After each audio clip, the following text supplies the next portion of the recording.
Check mic. Does this work? Does this work? If you guys like ever wonder like why I wear glasses in my script prompts, you know, it's like in my live action videos, it's so I can like look at the script prompt without my eyes looking away.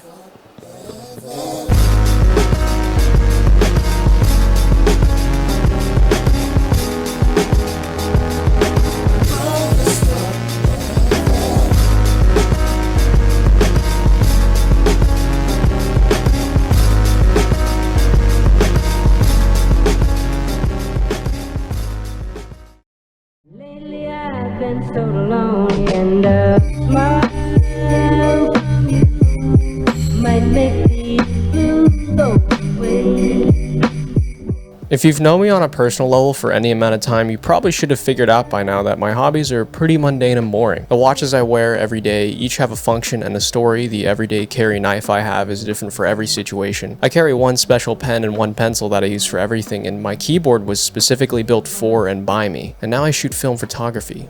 Can I burn any more money? To be honest, everyone has different reasons for falling in love with film photography, and for me, it's the fact that it's really pretty much a challenge whenever you shoot it. Last summer, me and my friends graduated high school, and we decided that our big summer trip should be spent camping up at Yosemite. I brought up the digital camera you're viewing me on right now, the Canon EOS RP. And don't get me wrong, it's a great camera. During my trip, I took tons of great pictures, and the fact that I could change the white balance so easily made me stylize nearly the entire trip in this orange tint that would have been a pain to do in post. But for one good image that I took, there were probably 5 mediocre images accompanying it. A lot of pictures ended up being out of focus. Some of them looked fine, except I probably could have taken something similar on my phone. You had some underexposed shots, some overexposed ones, and just some plain awful photos. To any normal person, they'd probably just delete these images after spraying their entire SD card and keep the good ones. But I realized that at that moment that maybe I'm just not a good photographer. Sure, I used manual mode in a lot of these shots, but adjusting shutter speed and aperture isn't exactly a huge learning curve when you have a little screen showing you a preview of your image. And when I switched the camera to auto mode, it ended up making the image look flatter than I wanted. Also, the good pictures I took were just too sterile. It's like there wasn't any human intervention involved with the composition. It's just a one-to-one image of what I saw. Shooting digital felt like a chore, and there wasn't really like any anticipation to get your pictures back, nor did I really have to concentrate on getting something good because I could just keep taking the pictures until I liked it. So essentially, digital photography has none of the challenge or the learning curve that I was looking for. It's probably there, but the images that I desire are just a few knob twists and a shutter button away. So when I got a camera that could have been as old as my grandfather, there was a sense of mystery surrounding what the images would look like. All that I had was a simple light meter, some controls, and a roll of film that couldn't go past 400 ISO, which is frankly astonishing to me. And all I could think of was this was the most fun I've ever had shooting photography in quite some time.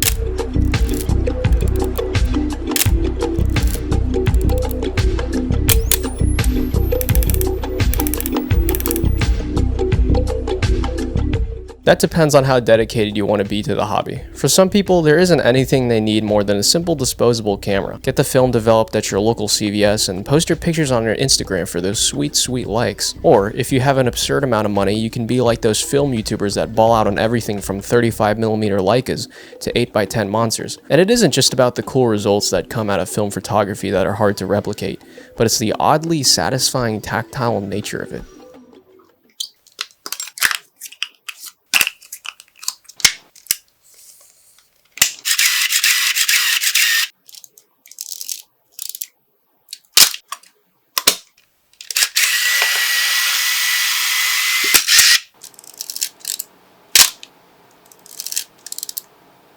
But back to the topic at hand, if you're looking into getting into film photography, there are generally 3 formats that are the most common. And for today, we'll be looking at mostly 35mm and a bit of 120. Since 8x10 and other formats such as 4x5 are generally inaccessible to the public unless you're crazy about the hobby, I'm not going to be talking about them in this video. Instead, I'll be covering the most common types of cameras you see today.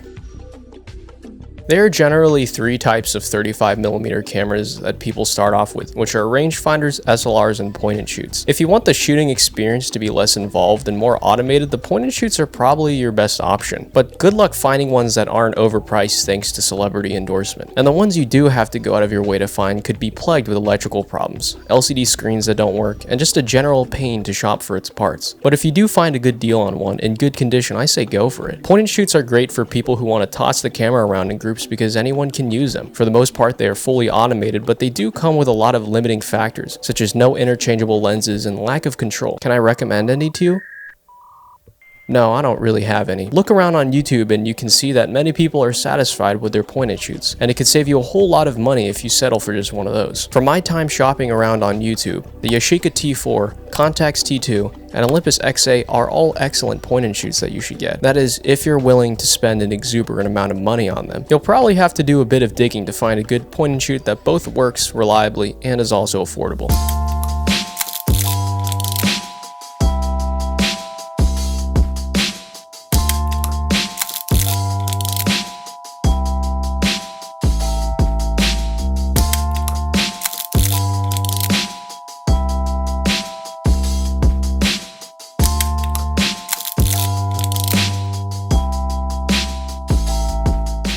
Rangefinders are one step above your typical point and shoot, and were once the dominant consumer camera for family trips and portable photography before the advent of the aforementioned point and shoots took over. There is a level of automation, yet there are some options for control left. My camera, the Yashica Electra 35 GSN, while great, has been plagued with reliability problems. The electronics in it are pretty funny, but it's a beautiful camera and has given me good results. There are other good rangefinders from Canon, Minolta, and Olympus that'll suffice as well. These cameras will usually either be manual or have some sort of priority label, which implies that one of the camera's functions are completely automated, such as your aperture and or shutter speed. One of the most unique things about rangefinders is the way you focus with them. In most cameras, including your phone, focusing is as simple as adjusting a control that makes the image less blurry.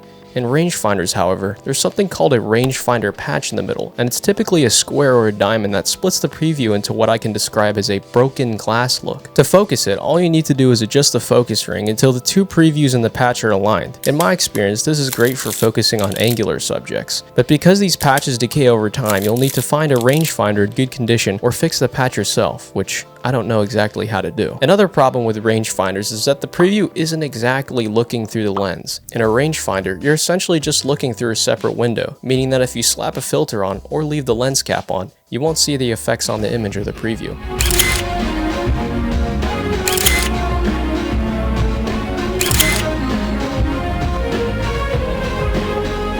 To solve the problem of not being able to see your preview, SLRs, or single reflex cameras, are the bread and butter of starting film photographers looking for a challenge. Generally, all the controls can be operated manually, from the shutter speed, the winding, and the aperture, but some options do provide full automation or a program mode.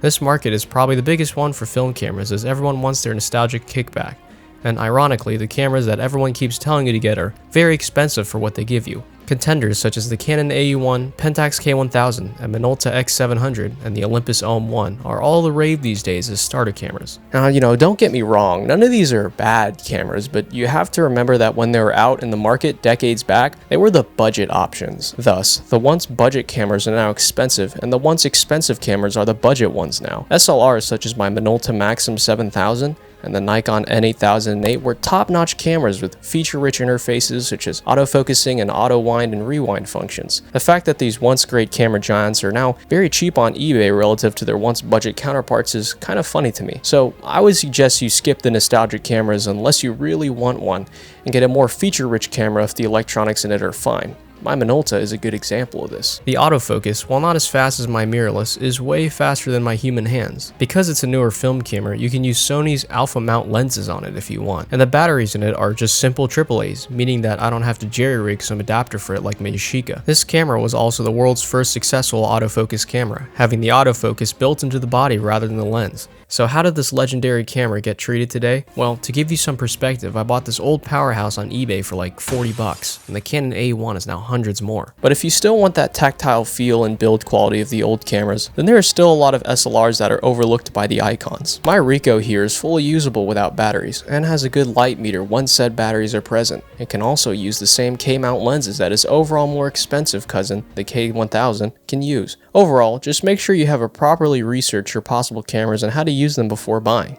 It's a bit harder to get a good deal on film cameras due to their increasing popularity, but there's still ones that do more than suffice for the job. I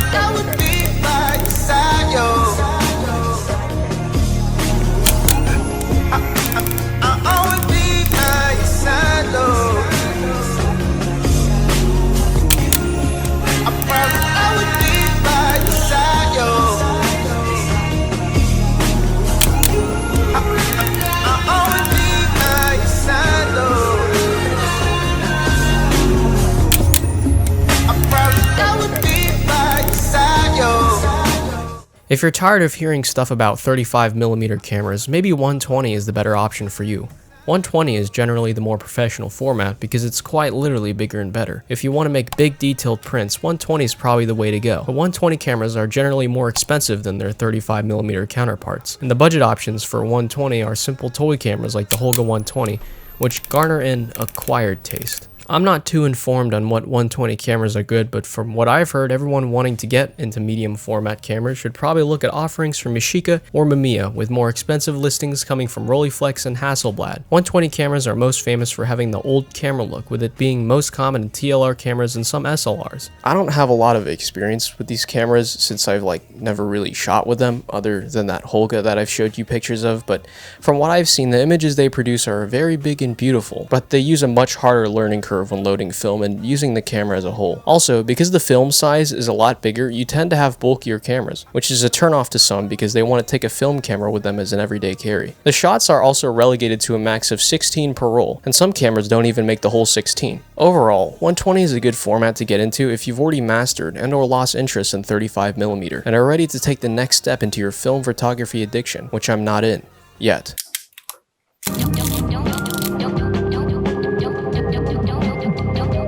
If you've seen any videos regarding film photography, some of the most common words you've probably heard are aperture, shutter speed, and ISO or ASA. These three things are fundamental for determining how good your shots are going to come out, and understanding what they are and how they work makes a huge difference. The aperture is much like the pupil of your eyes. It expands and contracts based on the amount of light in the environment. The higher the number, the smaller the so-called pupil is on the lens. Vice versa with smaller numbers. This determines two things: the amount of light that will expose the film to, and the range of focus your photo will have. With lower subjects, you'll generally get a blurred effect around your subject called bokeh, and the subject you focus on is probably going to be the only thing in focus. The higher the aperture, the less light will be able to come into the camera, yet the subject will be fully focused from foreground to background. This fine balancing is correlated with an equally important setting, which is the shutter speed. The shutter speed is how long the lens stays open, so a shutter speed of 1/500 would be 5/100ths of the second that the film is exposed to light. A shutter speed of 1/8 would be slower and exposes the subject to more light.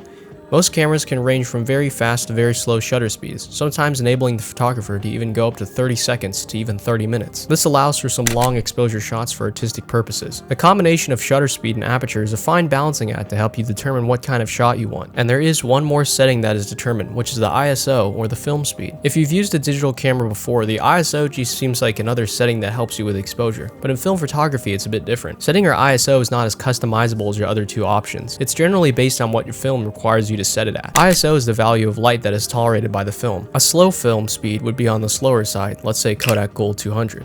A faster film, which is more sensitive to light, would be something like Cinestill 800T. Higher stocks would be good for low light situations such as night photography, and slower film speeds would be more useful for day shots. Sometimes you can push your film, which is changing the ISO on your camera, higher than the recommended film speed. This is done to bring more contrast and grain to the photos, which is entirely an artistic choice. So a combination of film speed and the previous two factors helps compose your image and the look you want to create. So then that begs the question: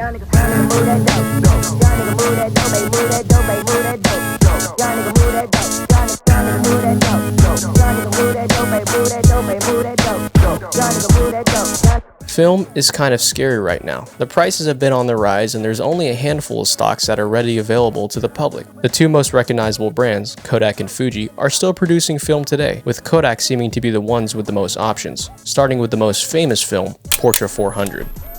I've never actually used Portra 400, at least on 35mm, because it's way too expensive right now. But from the images I've seen and the photographers I've talked to, Portra 400 is supposedly the most versatile film in the current market. Portra 400 tends to be more warm than its recently discontinued competitor, Fuji Pro 400H, and it seems to be that it's a matter of preference at this point on which one of the two stock giants you choose. But because Fuji Pro prices are now through the roof, Portra 400 has stayed the king of default stocks. Having 400 ISO means it's very versatile in many situations as long as they aren't too extreme, and the slightly warmer tones relative to its competitors with the amazing highlights the film captures means it's the most forgiving stock as well. The cheaper alternatives from Kodak, Ultramax 400, is much more grainier and has less color accuracy, but what Ultramax lacks in quality, it makes up for in price. From my time with Ultramax, there's a nice warm glow to the photos that I enjoy. In my experience, Ultramax works incredibly well in bright sunlight, and in some images the colors seemed to be so accurate to what I was looking at that you could tell me that they were shot on a phone and I wouldn't bat an eye. If you're looking for a slower film speed, Kodak Gold 200 and Color Plus 200 are there to save the day. What I've shot with recently is Fujifilm C200, and it looks oddly similar to gold. So similar in fact that people have tried to prove that C200 is just repackaged gold, since Fuji said they were getting a helping hand from other companies in the production of the film, and the only other notable film brand is Kodak. Conspiracy theories aside, C200 and/or Color Plus are very cheap stocks that can produce beautiful results if lended proper adjustments. It's a lot less forgiving than Portra, but that's the price you have to pay for a less versatile film stock. If you're looking into shooting lower light photography, there are two stocks that come into mind, which are Portra 800 and Cinestill 800T. Portra 800 is essentially 400, but better at night, and its results show as such. Cinestill 800T I've heard to be very good from numerous people, but it seems to be a divisive film because of the quirks it comes with. It aims to provide a more cinematic look to lower light photos, so night photography in overcast conditions are its bread and butter. It tends to have halation, which are these orange-like glows you see around light sources, but to some degree it's an artistic benefit. Just like Portra, Cinestill is expensive because its creation process, fine grain, and specialized purpose. Shooting black and white is cool if you have this artistic phase, but I personally prefer black and white films on 120 instead of 35mm. But if I had to choose one, you can't go wrong with the classic Ilford HP5, and it's a pretty known fact that at this point HP5 is great when it's pushed to get way more contrast than its box speed. If you're itching for more varieties of film, look no further than eBay and the hundreds of listings of old and expired film stocks. Shooting expired film is a realm of expertise that I'm not familiar with, but from what I've heard, you should never trust the original box speed and push it instead. You should also make sure that the seller has kept them someplace cold in order to slow the expiration process. In fact, a lot of film photographers will throw their unused film in the fridge the moment they get it, to keep it fresh, like we're gonna eat it or something. Enough about film stocks. To understand how all these stocks work and what you're comfortable with, you first need to know how to understand how to operate your film camera.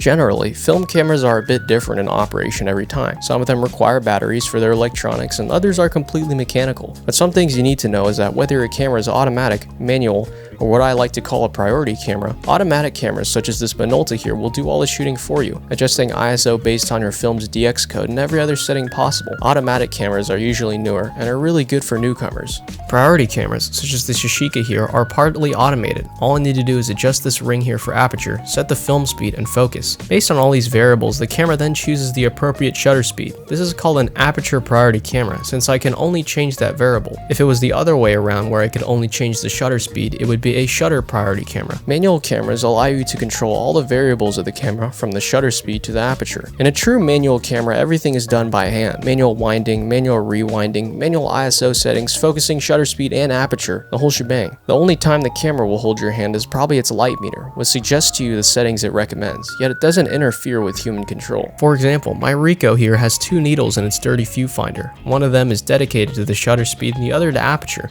To get the exposure the camera recommends, you have to align these two needles together. These are good cameras for learning basic controls and allows you to pick up any camera and understand how to use it, digital and/or non-digital, and many times you'll find that certain looks are only achievable by human means and not an automated computer. So now that those intimidating buttons and knobs are out of the way, how do you shoot a film camera? Well, that's very simple. You just load the film and shoot it. Film cameras, in layman's terms, exposes a certain amount of light to light-sensitive film, and once you douse this exposed film in chemicals, you get an imprinted image on it, or a negative. And as I discussed earlier, there are many different types of film, from the aforementioned powerhouses like Kodak Portra 400 to the casual Fuji C200. In digital cameras, the white balance is a slider that can be adjusted, and shooting a digital picture in RAW allows the photographer to edit white balance in post-production. In film cameras, the film is what determines your white balance. So once you find your film of choice with some research, generally with most film cameras, all you have to do is lift up the back, load the film into the take-up spool, close the back, and wind the camera until your counter goes to 1. There is a bit of variation to this. Some cameras wind the film for you, others don't hold your hand as much and require you to find the first exposure, but it's generally the same. Once you've done all this, focus your subject, adjust your settings if required, and fire away. To get your film out of the camera, push a button on the bottom of your camera's body, which releases the accessory spool, and take your rewind lever and slowly turn it until you no longer feel tension. Voila, film is out there and exposed. Some cameras like my Minolta here will do all the rewinding for you, and this is a feature common in a lot of point-and-shoot cameras. One thing you should look out for is to make sure you fully rewind your film. Any exposed light will ruin the photos.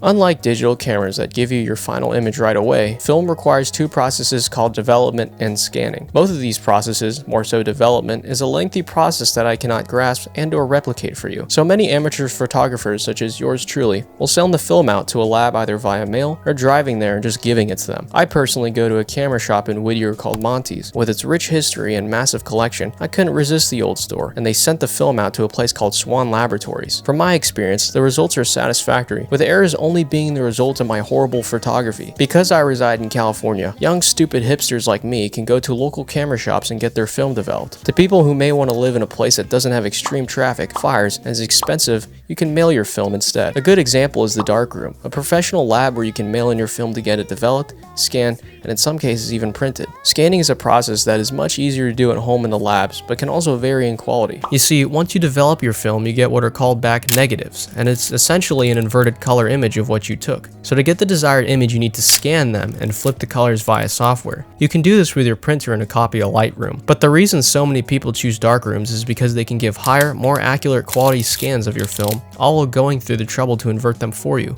Scanning at home with something so unspecialized as your printer can get the job done, but may not match the quality you want. So spending hundreds on expensive scanning equipment is required for home scanning if you want more out of your shots.